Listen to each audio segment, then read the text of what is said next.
Shop එක පටන් අරන් අවුරුදු 14ක් වෙනවා. සාමාන්‍ය කඩේට ගොඩ වුණාම ගෙදරට අවශ්‍ය සියලුම දේ එකම වහලක් යටින් ලබා ගැනීමේ අවශ්‍යතාවය 99%ක්ම වගේ ඉෂ්ට වෙලා තියෙනවා. අවුරුදු ගානකට පෙර අවුරුදු 18ක විතර කාලයක් ප්‍රයිවට් ආයතනයක අලෙවි කළමනාකරු වශයෙන් වැඩ කරා. ඒ වැඩ කරන කාලේ තුල මගේ අත්දැකීම් එක්ක මට හිතුණා මගේම කියලා ෂොප් එකක් පටන් ගන්න කියලා. ඒත් එක්ක තීරණය කරලා ආයතනය ලබාගත් මගේ අත්දැකීමත් එක්ක මම වෙනම මේ ෂොප් එක පටන් ගන්න තීරණය කළා 2011 තමයි පටන් ගන්නේ. 2011 මාර්තු 14. මෙතන දැන් මේ පිහිටීමත් එක්ක ගත්තාම මේ මගේ කඩේ විතරයි වැඩ නිමා වෙච්ච කඩේකට අරන් මම මේ ආයතනය පටන් ගන්න ලෑස්ති වුණේ. ඒ වෙනකොට මේ ඔතන සෙඩ් එක ළඟ ඉඳන් මෙතෙන් එනකම්ම කඩේ එකක්වත් ඇරිලා නැහැ. ඔක්කොම නිකන් කොන්ක්‍රීට් තාප භාගයට හදපු ආරේ තමයි තිබුණේ.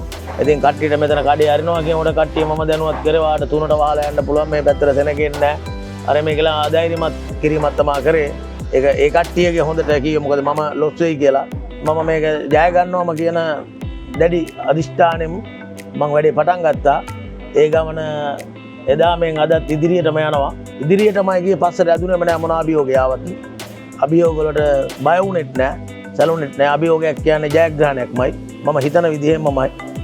ඒ හැම අභියෝගයක්ම ජයග්‍රහණයක් විදිහට දැකලා මේ 2025 දැන් මාර්තු 14ට අවුරුදු 14ක් පිරෙනවා. බොහොම සන්තෝෂෙන් කියන්නේ පාරිභෝගිකයා මා කෙරේ තිබු විශ්වාසයට පාරිභෝගිකයාට අපිත් උපරිම සේවාවක් කරමින් අපිට පුළුවන් විදිහට අපෙන් ගන්න භාණ්ඩයක් සාහන මිලට ලබා දෙමින් පාරිභෝගිකයාට සාහන සලස්වමින් එයා අපි කෙරේ තිබු විශ්වාසෙත් එක්ක අපි ඉදිරියටම ගියා. තවත් ඉදිරියට පාරිභෝගිකයාත් එක්ක යන්න එයාලගේ හිත දිනා ගන්න අපෙන් වැරද්දක් වුණා නම් ඒක අදාගෙන ඉදිරියටම යන්න තමයි ජයග්‍රහණය. පසුබහින අදිෂ්ඨානයක් හිතක පතකවත් නැහැ. ඉදිරියටමයි යන්නේ. මේ වගේ බිස්නස් එකක් පටන් ගන්න තව කෙනෙකුට දෙන්නේ පළවෙනිම කාරණේ කැපවීම තියෙන්න ඕන. ලොකු යොසීමක් තියෙන්න ඕන.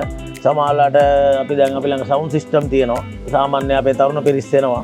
සවුන්ඩ් එක තමයි බලන්නේ, ලස්සන තමයි බලන්නේ, හැඩේ තමයි බලන්නේ. ඇවිල්ලා මේක දාලා පෙන්නන්න කියනවා. පෙන් එක ගහලා බලනවා, බ්ලූටූත් ඔන් කරලා බලනවා. 10ක් 15ක් ඇදලා දාලා යනවා. ඒක බිස්නස් එකක් වෙන්නේ නැහැ. ඒක අපි එයාලා මුම් බොරුවට ආවේ, ආතල් එකට ආවේ, ජොලියට ආවේ කියලා ඒ කට්ටිය ගැන වැරදි හිතන්නේ නැතුව, තරහා කේන්ති ගන්න නැතුව, නැවත කස්ටමර් අපි ළඟට ගෙන්න ගන්න තත්ත්වෙට හිත රිදවන්නේ නැතුව ගමන යන එක තමයි දක්ෂතාවය.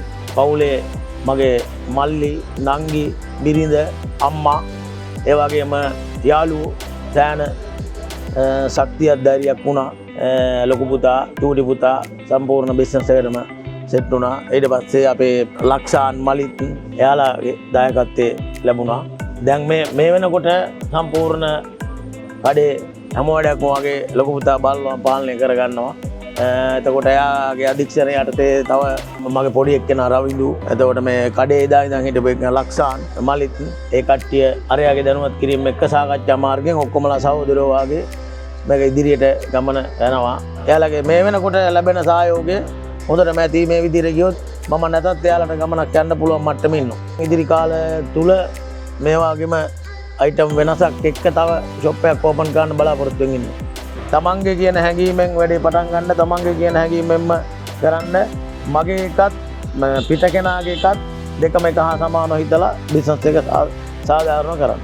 දියුණු වෙන්න පුළුවන්.